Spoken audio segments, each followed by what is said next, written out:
Good morning, everybody. My name is Corey Rosen, and you're listening to the Story Podcast. Today, I have on a super awesome guest, Rachel Sage. Since founding her own label, Empress Records, 2 decades ago, New York City based alt pop artist Rachel Sage has steadily released a slew of vibrant, dynamic albums prescribed by Goldmine magazine as mesmerizing, thoughtful, pensive, and flush with an emotional flourish, all carefully and adeptly executed. She has toured with an eclectic list of artists, including Annie DeFranco, Beth Hart, Howard Jones, and Grammy Award winners Sean Colvin and Judy Collins, with whom she also recorded a critically acclaimed duet of Neil Young's Helpless. In addition to being a 6 time Independent Music Award winning artist and producer, Sage is also a John Lennon Contest Grand Prize winner who has performed at Edinburgh Fringe, South by Southwest, and toured globally from Japan to Berlin with her band, The Sequins.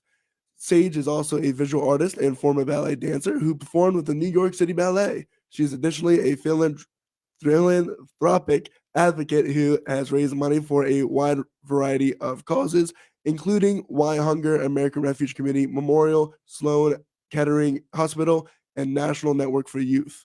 Her 2020 album Character yielded the Billboard charting single Blue Sky Days, her latest project Poetica, an adventurous fusion of poetry with jazz, classical, and Americana music elements in the vein of Leonard Cohen and Laurie Anderson debuted in October 2021, and her current single Whistleblow is out now, and her full-length album The Other Side is due in 2023.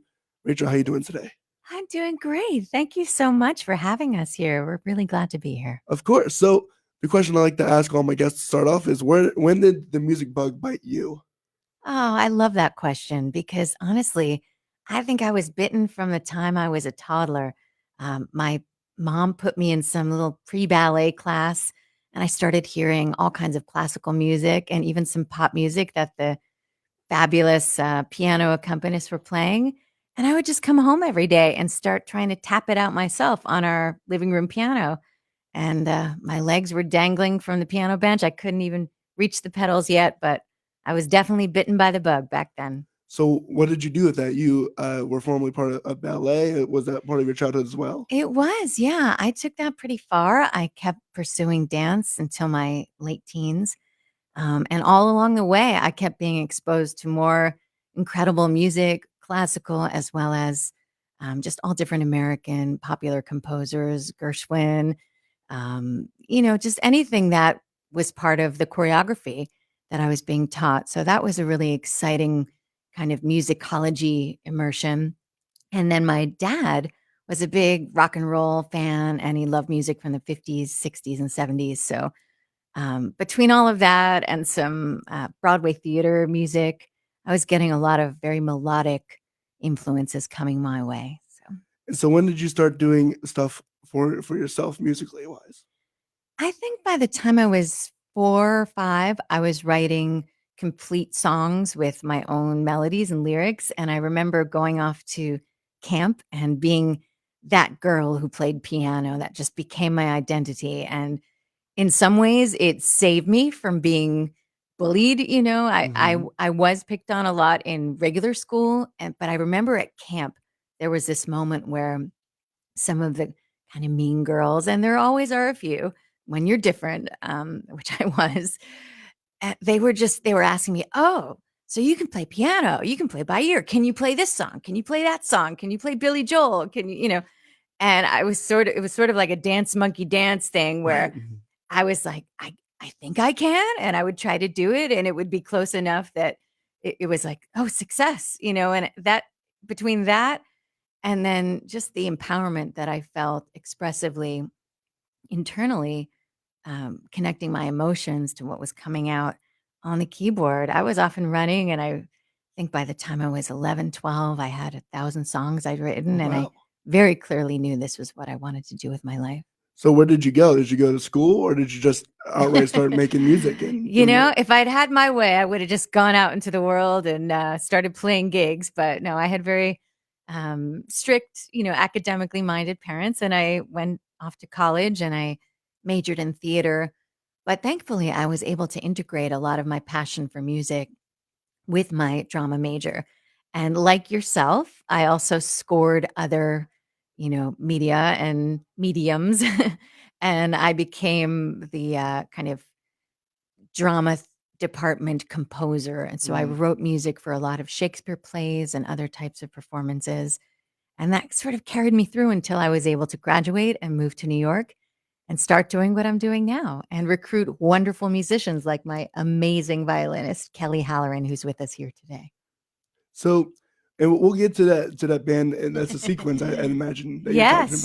about. Well, and we'll definitely hit on that a little bit later. But I definitely want to talk about. Do you think your college years were beneficial, or do you still rather wish that you went and just did it? Oh, that's a very loaded question. It's a very Since loaded I'm here question. in a wonderful university today, there were aspects of it that I found to be challenging because I was so driven and so focused at such a young age. I really knew, I thought I knew what I wanted to do. I wanted to self develop and just get out there and learn by doing. Mm. But by the same token, I look back and I think, wow, I had an incredible amount of experiences working with collaboratively with other artists. I got to perform locally at the coffee house in Mm. Stanford, and I also was a radio DJ at KZSU Stanford. So it kind of gave me my radio voice that then became my spoken word voice, and also gave me a lot of confidence interviewing other artists and just becoming more community minded. I think understanding that listening is kind of a secret weapon when it comes to creating and writing. That the more you listen to other people's stories and what they have to say and what they've experienced, the more you can kind of log that away. And hopefully, it becomes a part of your own arsenal as a human being and as an empathetic person on this planet. So, No, absolutely. If you're a musician, you definitely have to be a listener too. You can't just be 100%. playing all the time. You got to listen, and that's very important. So you moved to New York. Why? And what'd you do? Well, I had grown up in and around New York and I had studied dance there and some acting through the years. So I was just eager to go back to where what I thought was the center of it all. Mhm. And I already had been working with a wonderful co-producer named Andy Zula, who has since gone on to win Grammys and continue to be a big part of my creative inner circle. And he was there, and I just wanted to get back to it and kind of bring a lot of that West Coast sensibility that I'd absorbed poetically, musically, back to what we were doing in terms of making demos that quickly became my very first CD that I released on my own label, Empress Records, in 1996, I think. So I was a baby and I just learned by doing. And I wanted to get back to the scene there where I could start playing live and just getting better and better because I really wasn't very good back then. But, you keep doing it and you get more confident. So I haven't really looked back since. And so tell me a little bit about why you started your own record label. I think I started my own record label because I naively thought, well, I'm decent at business. I sold barrettes as a kid. I painted jeans. I sold them to my peers. My folks are in business. I can do this. How How hard can hard it could it be? be? Yeah, Yes, right. famous last words. But I also did have a few sort of virtual celebrity mentors in that I Mm. was very aware of artists like Lorena McKennett, who had her own imprint. It was an independent label distributed by a major label. And then, of course, the incredible Ani DeFranco Mhm. and Indigo Girls. They had released independent work. So, via my work as a DJ, I was very much aware of these artists. And I also was aware that I wasn't fully developed yet. So that if I Mm. signed with a major, it was pretty clear they would want to market me in a way I might not be comfortable with, Right. have me be the next XYZ, work with musicians I didn't know. And I guess I was a little bit of a control freak even back then. So I just wanted to do it my way and take it as far as I could. And it's really been a gratifying adventure. And I've had the support of an incredible team through the years, some of whom have been with me well over a decade, including my amazing tour manager and A&R person, Meredith, who's here Mhm. today behind the scenes. So I've been very, very fortunate. It seems like you have taken it far. It's still in relevance today, so you didn't give up. That's great. And so what has that done for you? How's that made you grown as a person, as a musician? What are some of the things that you would like to say? Because it's a weird industry. It is a weird industry, yes, and my family's constantly reminding me of that. It's, what others might deem very glutted. There are just Mm, innumerable releases, being set free every day of the week, especially on Fridays. of course. Um, and but I find that to be one of the most exciting things about independent music is that we really are kind of all in it together. The playing field has leveled so much, and through social media and things like YouTube and all the different platforms, if you're willing to put in the time and think of it as an extension of your own expressiveness and part of your relationship with your listeners, I think there are ways to make it creative and fun and authentic. Um, and I would rather be an artist just starting out today Mm, than back when my folks were listening to pop and rock music in the 50s and 60s. Granted, there were fewer artists doing it, but there were also fewer gatekeepers. And you really had to be in the right place at the right time, or you were kind of nowhere with it. Whereas nowadays, you can, eke out an initial audience for yourself through just hard work and diligence and hopefully, putting out music that I call no apology recordings. mm. You believe in it with your whole heart and soul. You've put in your 10,000 hours or whatever it took to be able to say, this is who I am. I believe in this. And hopefully it resonates with others out there. So getting to your band, was this the first band that you've ever formed, or have you been working with other artists, or why did you decide to make a band? Oh, well, I think it's sort of like, why are we having this conversation? It's lonely in the world when you're by yourself. Mm, It's more exciting when you can engage with other people and obviously learn from other people. The questions you're asking me today remind me of important values and things I might forget mm, otherwise, and also spark new ideas for me. So I don't think it's that different. I think once I started playing in the clubs in Manhattan, I was hearing so many other peer acts and seeing wonderful musicians accompanying other performers. So I just tried to not be shy and have a little of what we call chutzpah and approach different symbiotic musicians. And as you suggested, Kelly Halloran is one of them. I saw her playing with her own duo a few years back, and we also connected at a place called Folk Alliance Conference, mm. which was really exciting. And I remember us playing for the first time and how revelatory it was. I just felt, wow, what she's doing is elevating my music so much. And I can't wait to see where this can go next. I hope she'll continue to want to play with me. And so, you know, I invited her to play some subsequent shows, and here we are, many years later. Do I have that right? Yeah, that's it. Hi, everybody.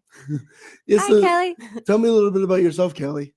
Well, I also started playing music at a pretty young age. I got lucky and started playing violin when I was 4, and it was a totally lucky thing because I didn't grow up in a school that had that I grew up in a schools that had a really great music program, but I was the only string player, Mm, and so grew up doing the Suzuki method and yeah, then kind of right after high school, had this opportunity to move to New York City and started playing in the subways to make rent in Central Park, and somehow it worked, and I ended up staying there 'Cause you're for amazing. oh, thanks.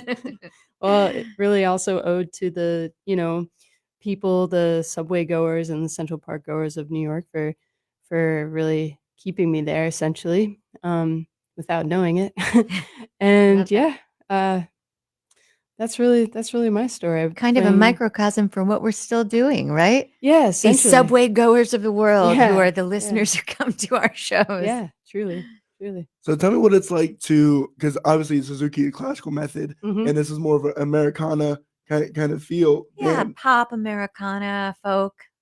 How do you how I assume you've done a lot of classical work in your time. What is it like to apply different violin styles to different sorts of music? Yeah, that's a super good question. I mean, I for me, I grew up playing classical music, but I at that time didn't want to. Right, of course. Same I here. always wanted to play. Didn't want to do in classical bands and- ballet either. I just want to rock out and do my own thing. Now I go back to classical music when you're always going to hit plateaus in your playing and feel like you're just not getting any better. And classical is like almost lifting heavy weights. It Mm. helps me to get back into working on everything chops wise and my tone and everything. But yeah, I always wanted to improvise and play different kinds of music. And actually, thanks to, again, like some music teachers that I had in high school and in my high school years, introduced me to improvisation, how to play jazz and Mm. pop and rock and, country fiddle and bluegrass. And so I got lucky with that too. And that definitely took me. I mean, when I was in New York playing in the subways, I was playing jazz music. So say if you're going to play in any suburban city, it has to be jazz. No one's going to Yeah. listen to classical very, very long. Yeah, it's true. So what was it like joining this band, this project? We have a few songs here. I would love to get to talk about that, and then we Sure. can dive more into the genre you're working with. So tell me a little bit about Blue Sky Days. Absolutely. Well, Blue Sky Days is a song that I actually wrote when I was recovering from a cancer experience a few years ago. I am on this tour celebrating several years of remission now, so we can all snap for that from wherever we're listening. I'm so fortunate, so grateful. Every day is just this incredible gift. And as it should be for everyone, even before we hit a crisis like that, but sometimes it does take going through something like that to remind us, to really smell the roses. And Blue Sky Days is basically a gratitude anthem. And it's also a song that highlights the reality that when you're going through something like that, and even when you're bouncing back from it over a prolonged period of time, you don't really know, where you're headed, what this is all going to mean for you, but you know that it will mean something, that there are lessons that will be derived from it. And that in and of itself is a very hopeful fact that I tried to cling to and then manifested in this song. So we're going to take a listen to Blue Sky Days.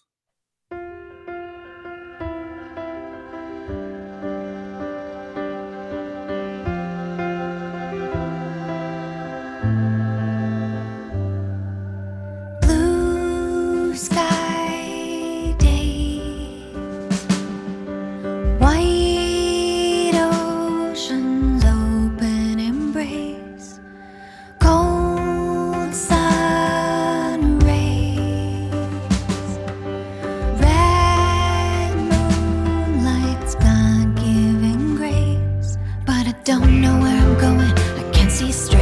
The line upon the pavement is a moving snake. I feel hope in the dark, reaching out, recklessness and anger rushing out my mouth. Oh, gratitude. How come I forget you?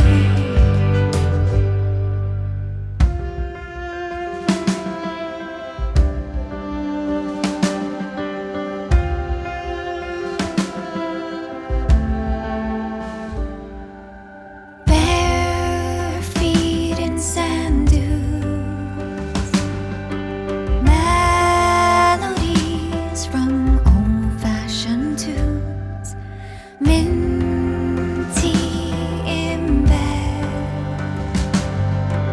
wisdom that's over my head.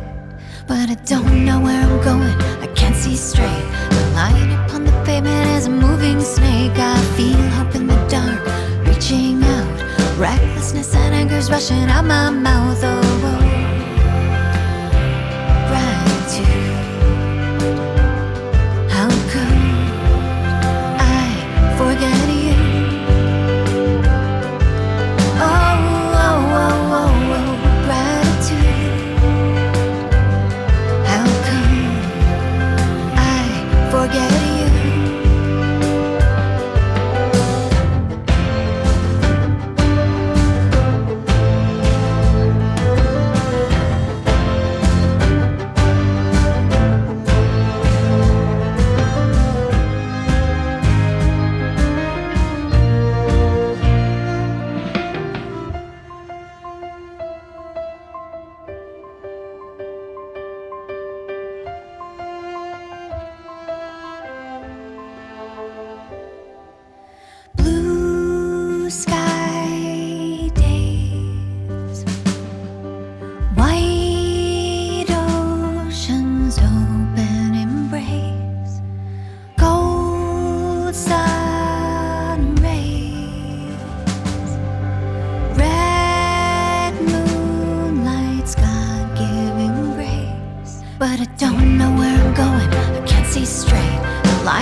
anger's rushing out my mouth. I don't know where I'm going, I can't see straight. The line upon the pavement is a moving snake. I feel hope in the dark, reaching out.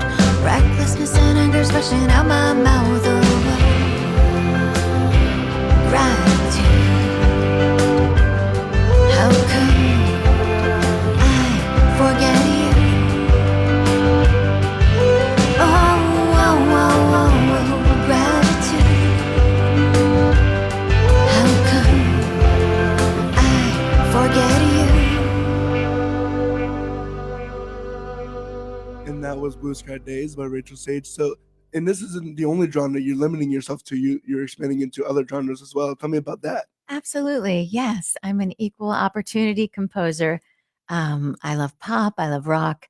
I think the next song you're going to be playing in a few minutes is more of a folk derived song, inspired by folk music from the 60s, artists like Crosby, Stills and Nash. I love it all. But I do kind of veer toward retro music for whatever reason. I've always been an old soul. One of my biggest influences from an early age was Carole King. I had a good friend in junior high school who loaned me Tapestry on cassette, and I think I just wore it out. I listened to it every day, multiple times a day. But yeah, I love writing all kinds of music. I did a spoken word album a few years ago, and my next record, I've been joking lately, is going to be a punk record.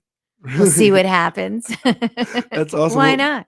Well, that's exactly right. Why not? And we'll definitely get to that a little bit later. So tell me about the process of writing Revelation Ground. And Sure. because there's a few different versions of that. There are, yes. I decided to release a whole EP of the different versions, and I'll tell you why. Of course, as was the rest of the world, I was under lockdown, totally isolated as it happened. I wasn't with family.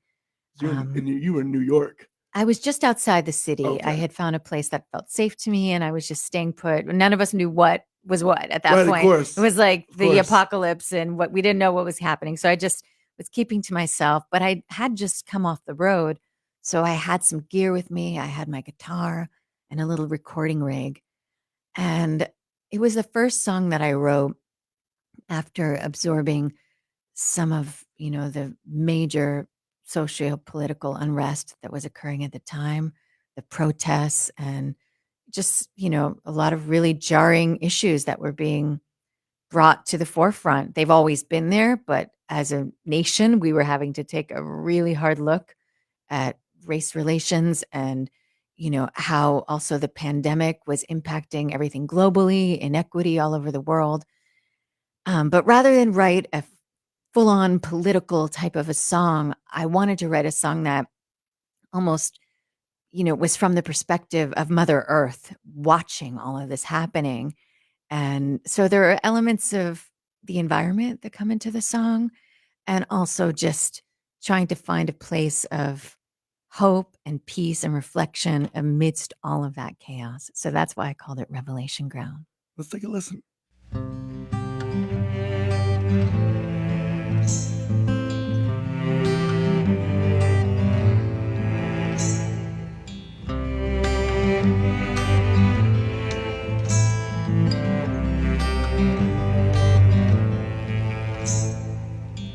In the hall of my darkness, in the lull of my light, in the shroud of my silence, I hear fight, fight, fight. In the sound of my breathing, there's a soft singing bowl. In the grasp of my grieving, I hear grow, grow, grow. There's a time for reflection. There's a time for pain. There's a time for letting go. There's a time to let the rain fall down. Revelation ground, on the revelation ground.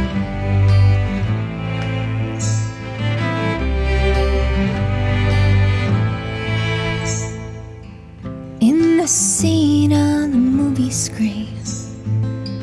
There's a message of hope. It's a season for listening through time's stethoscope. In the scene on the Instagram, there's a message of love. It's a season for reveling in the quiet cooling down. There's a time for reflection. There's a time for pain. There's a time for letting go. There's a time to let the rain fall. Time to let the rain fall down on the revelation ground. On the revelation ground.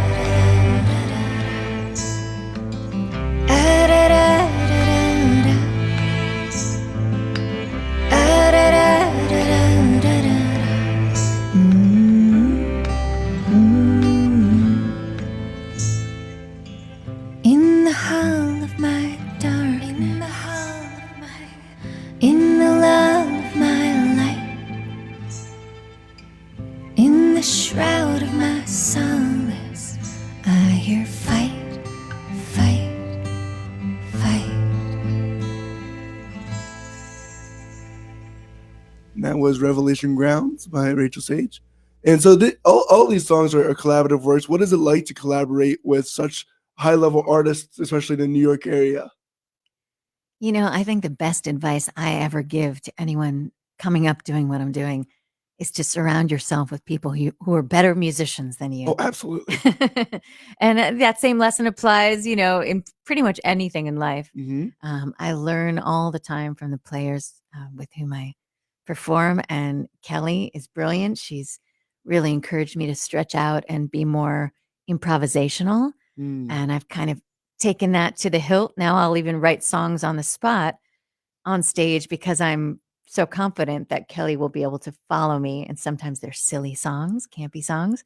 And sometimes we actually go to a very sort of meditative, kind of ambitious place with some avant-garde music. And I think at some point we'll end up doing a project like that together. So That's awesome. So speaking of your skill, what are some of the skills I guess you would be more of a session musician almost, and like you're hopping around to different groups and working Yeah. and playing.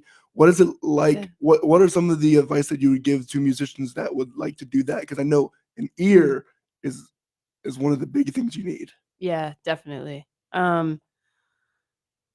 It's it's so funny. It's kind of tricky to give advice because I'm always trying to also take advice of others. You're constantly going to be learning, and there's always going to be people, you know, better than you or coming up to where you're at. And but for me, I've kind of developed. I kind of see improvisation as having a palette of different colors, Mm, and one color might be, you know, leaning on your music theory knowledge.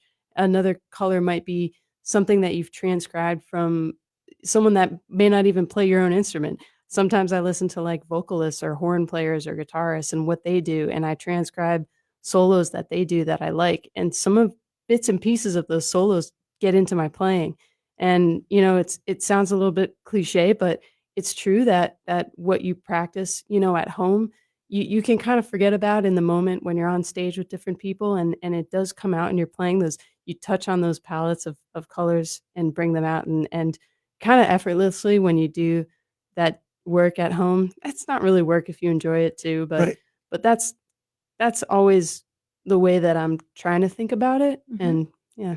preparation so that when you're on stage, you can kind of forget it and you Yeah. let it go and it's subconscious, but it is in there. It's in there because Sure. you spent that time. Yeah. Say any improv, it's the preparedness meets the opportunity. And that's like Yeah. the same thing with luck, Yeah. or whenever Yeah. something gets really tight, it's the preparedness that meets that opportunity, and it just clicks. Yeah. I like to think in the moment, what would I want somebody to play? What Mm. do I want to hear a violin do in this moment? And then I try to go there. So that would be my advice, I guess. So we have one of your most recent singles out, or it is your current single, It's most my current single. current single. It came out about a week ago. So my question is well, I'll ask the question afterwards. But what is this single about? What it's called, Whistleblow. It is. It's about accountability. Mm, And it's also about, reckoning with the fact that sometimes your heroes are more imperfect than you realized. mm, And, right. it's kind of part of growing up as a young person. And then we keep growing up like that all our lives, really.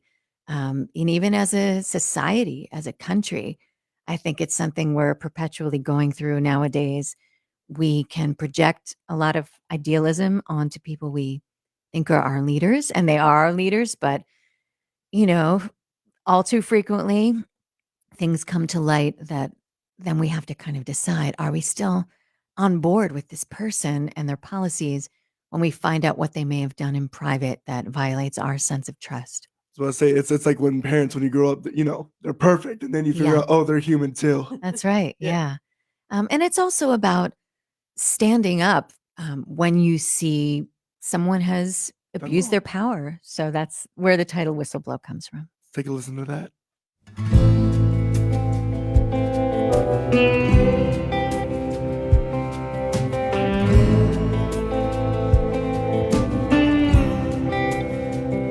You look me up and down, you tell me like it is.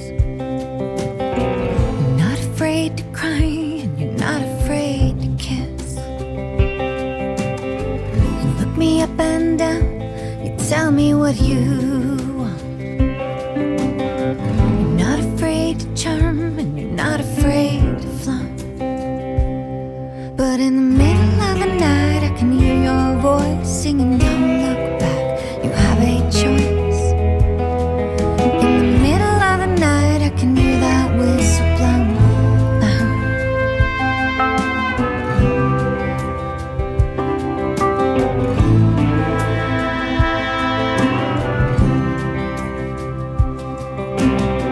The definition stands, the hero is a man.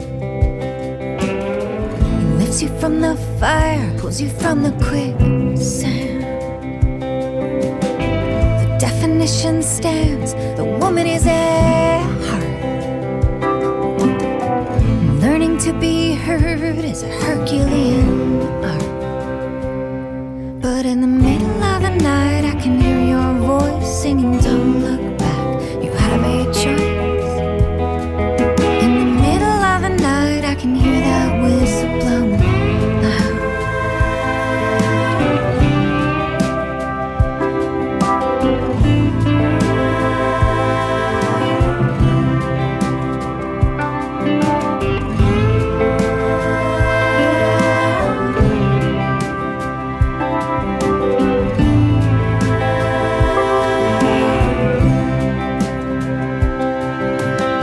You look me up and down, you tell me like it is.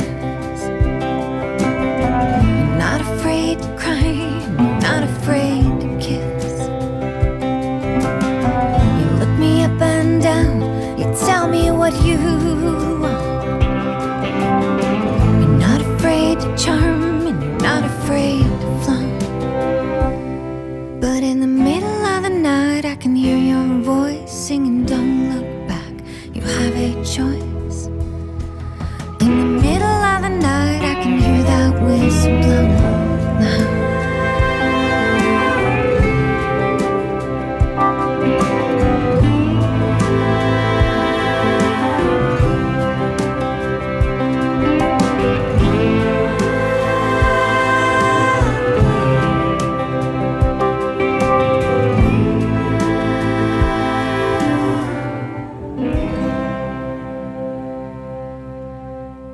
And that was Whistleblow by Rachel Sage. So you are coming up with a new album. What is that process like for you? What are some places that you're taking yourself artistically? Sure. My new album is actually complete. I'm in the process of Oh, mastering it, which is super exciting, and doing the artwork and so forth. But it's going to come out in July, and it's basically about projecting into the future where you'd like to be, who you'd like to reconnect with after a kind of a trial and a crisis, in effect, and looking to that hopeful future with a bit of I guess, a sense of taking stock and what things in your life you'd like to change and improve.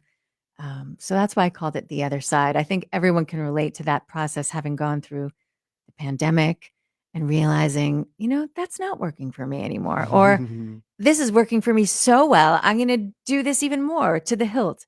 And I think that metaphor was really rich for me on a personal level, relationship level, and a more global kind of universal level as well. So then, also talking about the future, what are some things as an artist or as an instrumentalist that you are still working on that you really want to achieve within the next 3 or 4 years? Well, I think foremost, I'm really eager to explore different parts of my voice. Mm. I'm now at the point in my career where I can safely say, I know who I am as a musician, and I'm always hoping to keep growing, and I'm going to keep developing as a composer and exploring different idioms. But as a vocalist, I feel like there's just so much more that I have in me, and that allowing myself to focus on that more with the intention of perhaps projecting even to a bigger type of audience, playing more festivals, and just finding those parts of my voice, maybe the deeper parts of my voice, the Mm. lower. I have so much fun in the studio singing what I call like manly man vocals, where I do background parts and they're in a completely different octave than I ever sing my lead parts in. And likewise, some of that very high background parts. And I would love to do a record where I use those more kind of extreme range parts of my voice and maybe don't use the middle at all and Mm. just see what that would lead to. I think it would be really exciting. And for you, Kelly, as a violinist? Yeah, oh man, I just have a laundry list of things that I want to work on when, Maybe in give spare us time and three. free time. Well, it's just a constant working on, I mean, this is super, nerdy and heady, but for the musicians out there, I'm constantly trying to work on progressions and how to play around them and Mm. how to keep them more in the forefront of my improvisation and playing and kind of bring out the harmonies and different chords.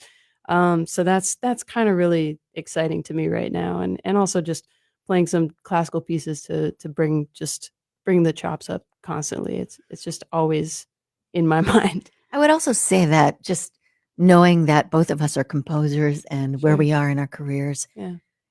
the idea of collaborating and scoring film and television and working with directors and Mm. folks in other mediums is super exciting. And Mhm. I think coming off of my last record, Poetica, which was such a collaborative project, melding spoken word and jazz and classical, and now resuming more of a pop record, folk, pop, rock, Americana. All these colors are really accessible to us, and we would love to get into more film projects as well. I was gonna comment on your progressions. Absolutely, it's important, especially within jazz and stuff like that. Yep. All the music is based off of, the 2-5-1s Uh-huh. and all of those chord progressions, and it's very important to know your way around your own instrument in that way because you can always be sure whenever you're playing a jazz piece, Yep. a 2-5-1 is coming up Yeah. always, It's true. or what other stereotypical chord progressions that there are, the 1-5-4 or Yeah. the 1-4-5 or 145, the 4 3 6 2 chords. 5 Yep, 1. exactly. Yeah. It's always important to keep in your mind and to work Mhm. your way around them because if when they pop up, yeah, some of them are eclectic and some of them are not very used, but when they do come up, gotta be prepared for it. You're ready for it Yeah. in every key. I have so much. Absolutely. And I was gonna say I have so much respect and admiration for folks like yourself and Kelly, who are so steeped in theory. For those out there who may not be, I also just want to say, just like with every language, on the planet, there are other ways of looking at things, and it's the merging, I think, of Oh, the yes. Sure. different types of language that is so interesting for me. Yeah. I am sort of autodidactic. I'm self-taught as a musician, but I do still very much credit the classical music that I heard day in and day Mhm. out from my Mhm. ballet upbringing. as a kind of education. It just was, it seeped in differently. It went in through my ears and came out through my hands. And I don't know or understand the language you guys were just speaking with the different numbers, but I do understand how when Kelly employs that, it's able to support what I'm doing and we're able to have that dialogue, which is so exciting. Mhm. And to that point, you don't, as a musician, you don't have to know, you don't have to be, the nerd of Yeah. knowing of all the music theory, because there are some great songs by people who do not know what they're even playing on their 3 guitar. chords and the truth. Yeah. And they do wonderful, because sometimes it's almost a freeing factor to not know music theory, because you don't have any rules, quote unquote, that you have to stick to, and it makes for some really cool experimental music. And it's really great, because music belongs to everyone, not just the people who know how to use it, but to those who Amen. don't also. Yeah, it's true. And you're always going to be at some level of knowing it, or you're always going to be learning more. There's always more to learn. So, and Absolutely. I'm at a place where I'm constantly going back and trying to relearn things and Mhm. reintroduce myself to things. And That's why she's the best. No. No, but it really is something that I'm very much aware of, being in New York, is how much all the musicians that I admire are continuing to practice and to grow and to evolve. Yeah. So surrounding yourself with people like that, is always a plus. Absolutely. Make sure you surround yourselves with other like-minded individuals that will push you It's further. true. And Yep. and make sure you don't get into the mindset of competition. It's all collaboration. That's right. That's true. Yeah. That's a great point. It's so true. And to add on to your listening of the classical music, that's also a way of learning. Is if you want to get into a particular style, how are you going to learn the style best besides listening to it over and Yes. over Full again? immersion. Absolutely. So I'm curious. We're going to go into a time of questions I like to ask all my Sure. guests. And so if anybody watching has a question for you, please sure to comment it in the comments, and we'll get around to it. And so where you've been on tour, Indeed. what are some of the highlights of being on tour? What are some of the problems? Because then the touring is sometimes great, sometimes not. What are some of the things that Some notable touring Yeah. moments. Oh, a few spring to mind. I'll just dive right into one. A few years back, I was invited to perform as a support act for one of my very favorite artists, Mark Cohn. And that was such a dream come true for me because, like yourself, I had been a radio DJ. We didn't have the podcast back then. And I had interviewed him for my show in California at Stanford. I'd gone backstage. He was playing at a jazz club in San Francisco. And I sat down with him and asked him questions. He was so lovely. And it was very clear my enormous respect and admiration for him as a player, as a singer. And then to have that full circle moment where I was on stage supporting him was in and of itself amazing. But then to top it off, right before the show, he asked if I would sing harmonies with him. Oh wow. And I was a little nervous because he was one of my idols, probably my biggest at the time. And I was so grateful to his guitarist, Shane Fontaine, because he could sort of see how overwhelmed and excited I was, but also that I was nervous. Mhm. And he took me aside for like 3 minutes and he sang me the harmony part and he made sure I had it. And then we sort of resumed the little quick rehearsal. And I did just fine. And so when the audience was there and we got to all do it together, it was kind of a spiritual experience. I'm looking over to my left, seeing my biggest musical influence, looking to my right, seeing this wonderful guitarist who was so supportive, singing with me. Mm. And it was, just a highlight in my life. So I think about that moment often and how generous they both were. Mm. And for you, Kelly, I assume you've been on many touring acts. What is it like for someone who uh, isn't probably the main part, but a side piece, and working with all these other musicians? What is that process like for you? Well, I do want to say that I've been really grateful and also lucky to be playing with Rachel for a long time. Aw. I mean, I would say way more than half of my year my playing year is with Rachel. And there's a few other bands right now that I play with, and there's been, other bands that I dip in and out of, and I just love all of those opportunities and all of just every outfit. And then there's some people that I get to jump in on and just kind of really rely on my improvisation. Some Like kind of last night. Yeah, like last night, and some kind of bigger touring acts. So it's always an exciting adventure, really, because in music you find yourself in all kinds of places and festivals, and or all different sizes, and yeah, it's just. I think I forgot your question. Well, Memorable touring moments. Oh, Well, yeah. I want to move on to the next question, because you mentioned about all the things you have to do. Yeah. Do you guys get burnt out? What is that like for you guys? How do you deal with that if you do? I'll take this one. I was just thinking in response to something Kelly just said, and jumping into these different situations, sometimes on the fly with no preparation. I think one of the things I love so much about touring is how, persistently it reminds us to be bold and to be fearless and to let go of Yeah. anything holding us back, and taking those lessons from the stage context and carrying them into our lives is a much more difficult thing to do. And I think there are artists who go their entire careers without being able to bridge those things. As we know, there are a lot of troubled, anxious artists in the world who primarily channel their most sort of beatific energy and expression on stage in front of an audience.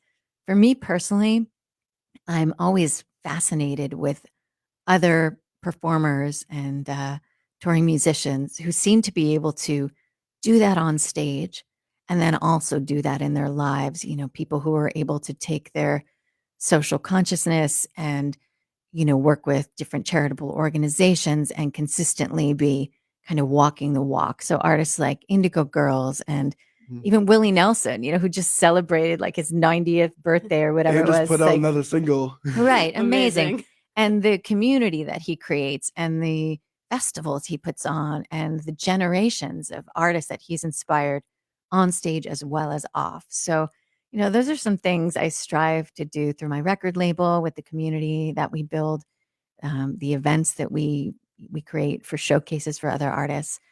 But just in general, I think that ability to bridge those incredibly important lessons on stage that you're forced to learn because you're on that tightrope, and then bringing that into your life can help prevent burnout. Because if you're back home and you're suddenly like, oh my gosh, I have so much to do, so many people relying on me, got to do my taxes, got to pay my bills, got to exercise, got to eat right, got to see my family. Like, all these things can seem like pressure. And I find that I have a potential to burn out more off the road when I come home. And then when I can remember, somehow I gracefully spun all these plates when I was out in the world on tour, bopping around from city to city and not in one place. What's the secret? And I think the secret is being present, taking one thing at a time, and just kind of embracing everything with that immediacy that sometimes we lose when we do go back home, and it's like, back to the grind. So I don't know. I'm the opposite of what you're asking. I burn out more when I'm not touring. That's super interesting. How about you, Kelly? I can understand that. I definitely can burn out both ways, and I think also, both Rachel and I, to different degrees. I don't want to, Yeah. but we both have had different health, That's right. conflicts, or challenges rather. And so having gone through my own thing, I've just learned that you have to take time. When you feel it, when you feel exhausted, you feel burnt out, even when you're on the road, you have to just maybe say no to partying, Yes. or just whatever it is, just go and take space and take your own space and sleep. Meditate, sleep. Yeah. These Yeah. are not, we don't think of these things as being not rock and roll anymore. In a way, No, it's I so mean, cool It's that they've been countercultural to embraced. sleep. Yeah. Well, it's been embraced so much by the mainstream to do meditation and Yeah. yoga and things like that and eat healthy. that it kind of takes some pressure off of Mm. us to have to show off anymore and like stay out all night. And Yeah. because we can just say, hey, we'd love to, but got to take care of ourselves, so we can do this again tomorrow. So, speaking of all the things you've done, everyone has that moment where they mess up or something weird Oh, happens. yeah. What is one of the funniest or maybe worst things that's ever happened to you guys on stage? On stage. Oh my gosh. Well, Kelly knows this anecdote so well. I can't even think of one with her because she's so incredible. She never messes up. No. But she knows this anecdote from my youth. One of the first gigs I ever played live for a big audience was opening for Ani DeFranco. And, just a total idol to me. I adored everything she did at the time, and I still do. And she had a tendency to collaborate on stage with her opening acts. Oh, But that's I cool. had never done that before. I was just like a solo artist, only ever played by myself, the bitter end in New York City, folk gigs in California, whatever. It was just me, all on my own. I'd never even played with a band. So we're playing a huge venue. Actually, it was kind of medium sized, Ryman Auditorium in Nashville. Mm. And unbeknownst to me, she came up behind and she was at the very back of this big stage and she started playing percussion and she started singing some harmonies. But because the stage was so big and she wasn't in my monitor, I couldn't hear her and I didn't even know she was there. But the audience out front is sort of starting to cheer wildly and clap. And I thought I was sort of cocky. I was like, oh, they really like me. They really like my song. This is great. I'll just keep singing, And I didn't look behind me to see what was happening. I didn't even know she was there. And then at the end of the song, I turned around. I was like, oh my gosh, what? And I wish so many times in hindsight, I had just been able to sort of follow that instinct of, is there something going on behind me? And it was a real lesson, almost like that lesson you learn in acting class, like take in your entire environment. Casually glance behind yourself, maybe, or to the right or left. I was so laser focused on like looking at my hands playing the keyboard, and I wasn't able to enjoy that sort of, Synergy. incredible Yeah. moment that was happening because I didn't know she was there. It's such a That's a great bizarre one. story. Anyway. Oh man, that's great. I mean, I think when you play as much as we do and Rachel has and when we have that many opportunities to play music, you're gonna have flub ups and Of you're gonna course. have things happen. So in every single kind of venue, I mean, I've had everything from like pedal board malfunctions to me vocally playing, all of those things. It's definitely happened. Laryngitis. Yeah, totally. But one thing that also I think, I had one thing that was kind of funny that happened to me in like one of the biggest shows I've ever played. I was jumping in with a band called Michael Franti and Spearhead, and this was in front of like probably the biggest crowd I've ever played, was like 10 to 20,000 people. And it's a show where you're jumping around the stage, it's super high energy, and everyone else was wireless. But because I was just jumping in on a couple songs, I was plugged in. And I was so, just jumping all around the stage. It gets to my solo. He's like, all right, take it.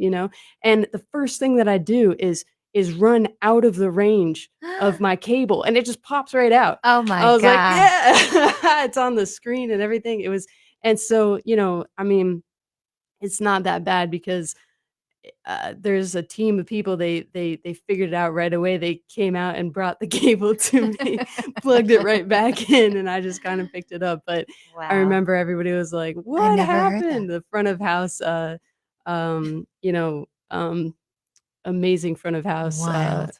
was just said, "What was that?" It's always to your point, spatial awareness. Yeah, you're just completely Spatial awareness. That's a takeaway Yeah, from both yes. of You're our just in the moment. debacles. Yeah. Look around.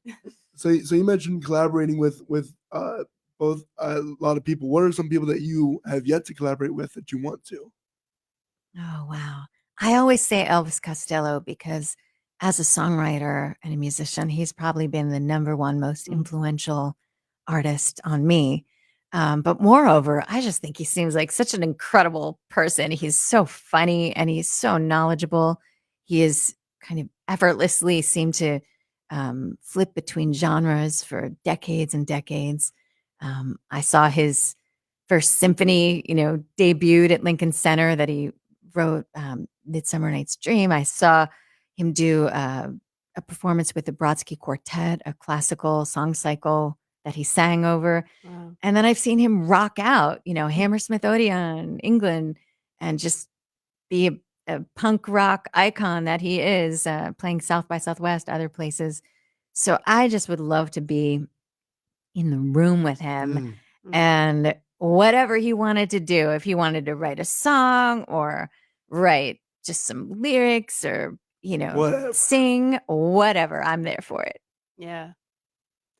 I mean, I have a bingo board. I'm not even joking. I have a bingo board of people that a couple of my friends and I sat down and I just had this idea and I said, we should write out a bingo board and just all of us just kind of like mix up the people that we just, sort of bucket list, kind of people that you would want to open for or collaborate with or play along with. And so I have a whole list. And I think it's good to have, like high hopes or Absolutely. high dreams, and not expect that all of you will get a 5 in a Sure. row on bingo, but it's just a fun. I like to gamify everything that Give us I one. do. Who's one? Patty Griffin is one that Ooh. that comes out that I just her songwriting and her just everything just slays me. I just cry, and so she's way up there for me. Well, we're kind of rounding out the end of the show. So where can people find you? And Oh, they can find me at rachelsage.com, and I spell that kind of quirky, RACHAELSAGE. And of course, on Instagram and Twitter and Facebook, TikTok, we try to be accessible. and Kelly? I've got a YouTube. It's Kel's Strings with a Z at the end of string. Yeah, I teach people actually I teach people for free how to play fiddle on there, and I also post my own music sometimes. That's awesome. If you want to learn fiddle, please be sure to go check them out.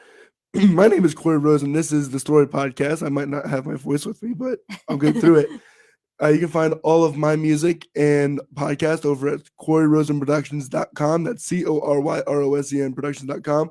We have some great things coming up this week. Tomorrow, we have Chris Strayer from Stray Productions coming on the show. He is a major staging person in this area. Cool. And so I'm really excited to talk to him based out of Rock Lit. So I'm really excited to get and talk to him about that. This Friday, we have Mariah Corley. She's a classical composer who is kind of like you as well, is a singer-songwriter, but also classical composing piano pieces as well. So I'm really excited to talk about that whole world. And then Saturday, we have a rapper from the Harrisburg area coming in and talking about their experiences in their music. And also that day, we're all having our second songwriter studio with Stephen Courtney, an award-winning children musician artist. He's got 5 songs on Sesame Street. I'm really excited. Wow.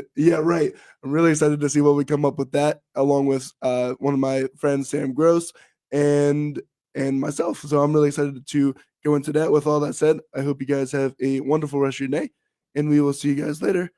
Bye. Thank you. Thank you so much.